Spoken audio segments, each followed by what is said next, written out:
आर्य संगीत प्रसारक मंडळाच्या वतीने दरवर्षी आयोजित करण्यात येणारा सवाई गंधर्व भीमसेन महोत्सव यंदा 10 डिसेंबर ते 14 डिसेंबर दरम्यान मुकुंदनगर येथील महाराष्ट्रीयन मंडळ क्रीडा संकुल येथे संपन्न होणार असून महोत्सवात यावर्षी सादरीकरण करणाऱ्या कलाकारांच्या नावांची घोषणा आज पत्रकार परिषदेमध्ये आर्य संगीत प्रसारक मंडळाचे कार्याध्यक्ष श्रीनिवास जोशी यांनी दिली.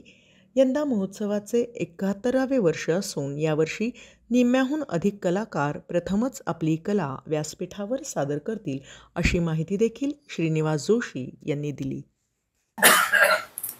बरं, अजून याचा आता मी मार्गदर्शन अजून उलगडून सांगण्याची गरज नाही. तर 5-6 ठिकाणाहून हे योग्य चालेल की नाही हे एखादं गाणं कंपोज करण्यासारखं आहे. महोत्सव कंपोज हे वैशिष्ट्यपूर्ण वाटलं पाहिजे, हटकी आहे सध्या. तरीही म्हणजे जुन्याची नाळ न तोडता नवीनही वाटलं पाहिजे, तेच नाही वाटलं पाहिजे. संगीतातील विविध शैलींचा परिचय दिसला पाहिजे लोकांना. एक संगीतातील भूत, वर्तमान, भविष्य, भारतीय संगीतात आज काय आहे त्याचा एक स्नॅपशॉट आत्ताचा शक्यतो दिसला पाहिजे. आणि तिकीटही खपली पाहिजे थोडं, असं पण असतं. पण ते सुदैवाने सवाई गंधर्व महोत्सव त्या दृष्टीने इतका आता, पूर्वी तर अगदीच गुरु परंपरा आणि याचं जे होतं, पण आता ते खर्च इतका वाढलेला आहे, बाकी काही नाही. त्या लोकांना ते असं मांडव उभारून वगैरे करणे ते दिसतं, ते पण ते प्रत्येक गोष्टीचे खर्च वाढत चालले. तर त्यालाही जस्टिफाय करता आलं पाहिजे. अशा रीतीने विविध रीतीने विचार पण बाजूने केला जातो. पण मुख्य म्हणजे चांगलं वाटतं, हे छान उठून दिसेल. 70वा सवाई गंधर्व भीमसेन महोत्सव हा 10, 11, 12, 13, 14 या डिसेंबर 2025ला पुण्यात कटारिया हायस्कूलच्या प्रांगणात मुकुंदनगरला होणार आहे. आपण जाहीर केल्याप्रमाणे. तर आज मी आपल्यासमोर सांगू इच्छितो की यात यावेळचं जी थीम आहे, आमची जे सूत्र आहे, त्यात या वेळेला पहिल्यांदाच या महोत्सवात येणारे आणि कला सादर करणारे कलाकार हे जवळपास 50% आहेत. जे आमच्या महोत्सवात नव्या लोकांना व्यासपीठ मिळतच असतं, पण यावेळेला ते अजून वाढवलंय. जुने बुजुर्ग जाणते सुद्धा कलाकार आहेत. आणि यावेळेला सहवादन यांची पण संख्या खूप जास्त आहे. तर असं वेगळं काहीतरी, त्याच्यातही एक उत्तर हिंदुस्थानी, दक्षिण हिंदुस्थानी, नंतर फक्त आपल्या पुणे महाराष्ट्रात नाव असलेले असे नाही, तर हा महोत्सवाचं आंतरराष्ट्रीय स्वरूप लक्षात घेता सगळ्या जगातल्या लोकांना काहीतरी त्यात सहभाग वाटेल, श्रोत्यांना, अशा रीतीचे आविष्कार, असं आपल्या यावेळच्या महोत्सवाचं वैशिष्ट्य आहे. रसिकांना नम्र विनंती आहे की आम्हाला नेहमीप्रमाणेच आशीर्वाद देऊन आपल्या प्रेमाने या सोहळ्याचा अवश्य आनंद घ्यावा. धन्यवाद. सर, परदेशी कलाकार सादर करणार ते कोण आहेत आणि कुठलं वादन? नाही, इथे बऱ्याच वेळा येतात, परदेशात राहत असतात. आता जॉर्ज ब्रुक्स नावाचे कलाकार आहेत.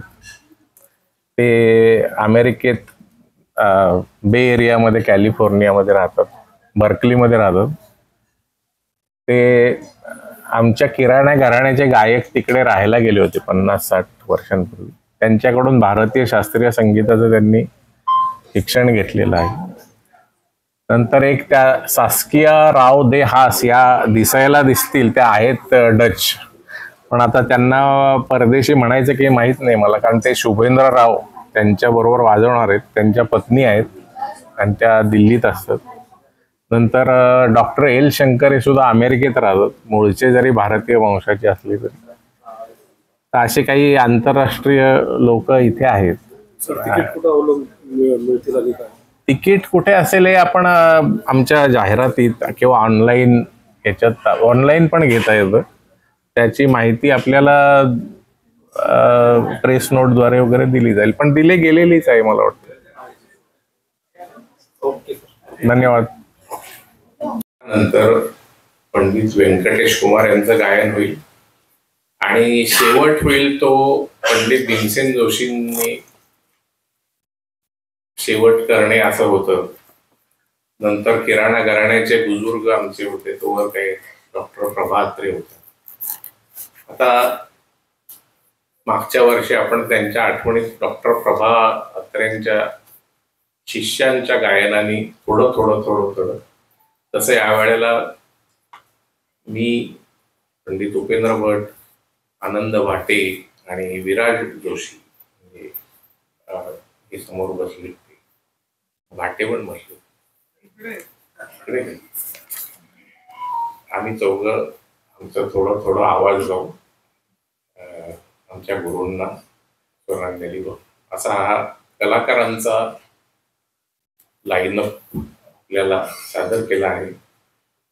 नेहमी यामध्ये तुषार जोशींना हे सांगत असताना त्यांना ते बातमी विश्वातली असल्यामुळे लगेच असं लक्षात आलं की अरे या वेळेला इतके नवे लोक आहेत. तर विचार असा म्हणजे होतोय नेहमी नव्या लोकांना बोलवून परिचित करणे, ऐकवणे, दाखवणे असं या महोत्सवाने कार्य केलेलं आहे, जे बाकी लोकांना इतकं दिसत नाही. तेच लोक नसतात आपल्या इथे आणि अनेक जे नामवंत लोक आहेत ते इथे पहिल्यांदा परिचित झालेले आहेत आपल्या श्रोतृवर्गाला. तर हे कार्य जास्ती इतकं कसं काय असं त्यांचं हे. तर मी म्हणलं की हल्ली थोडं 2-3 चित्रपट क्षेत्रातल्या लोकांचा विचार ऐकण्याचा योग आला. म्हणतात सध्या स्टार्स पेक्षा कॉन्टेंटवर असं प्रूव्ह होत आहे. म्हणलं आमचं तर हे पहिल्यापासून हेच आहे. तर हे सगळे जे कलाकार आहेत हे माझ्या मते आमच्या मंडळातल्या लोकांच्या मते फार गुणी आहेत आणि ते कंटेंट फार चांगला देणार आहेत असं मला वाटतं. आणि नवीन लोकांना एक व्यासपीठ देणे हे आपलं कर्तव्य आहे. जोवर आपल्याला शक्य आहे तोवर आपण ते केलं पाहिजे, कारण असंच व्यासपीठ पंडितजींनी अनेक लोकांना दिलं, ते अनेक नामवंत ब्रँड कलाकार बनले. तसंच यातले किंवा आमच्या आधीच्याही सत्रांमधले आधीच्या महोत्सवातले लोकांना परिचित होतात अशा रीतीने. तर हे अशी गोष्ट घडून आली असेल तर फारच चांगली आहे. इथे काही लोकांचं प्रथम सादरीकरण असतं याचा अर्थ ते सगळेच तरुण अगदी युवा असतात असं नाही. पण आपल्या इथे कधी कधी त्यांचा योग आलेला असतो. असेही काही 1-2 उदाहरणं आहेत. तर या तत्वज्ञानाने चालणं मला वाटतं आजवर तरी लोकांना आवडलं आहे. म्हणून आमच्या महोत्सवाचं वैशिष्ट्य अनेक लोक असं म्हणतात. असे काही 1-2 लोक म्हणले की आम्ही ते नवे असतात ना पहिल्यांदा त्यांचं खास करून ऐकायला आणि ते फार जीव तोडून करतात आणि फार छान.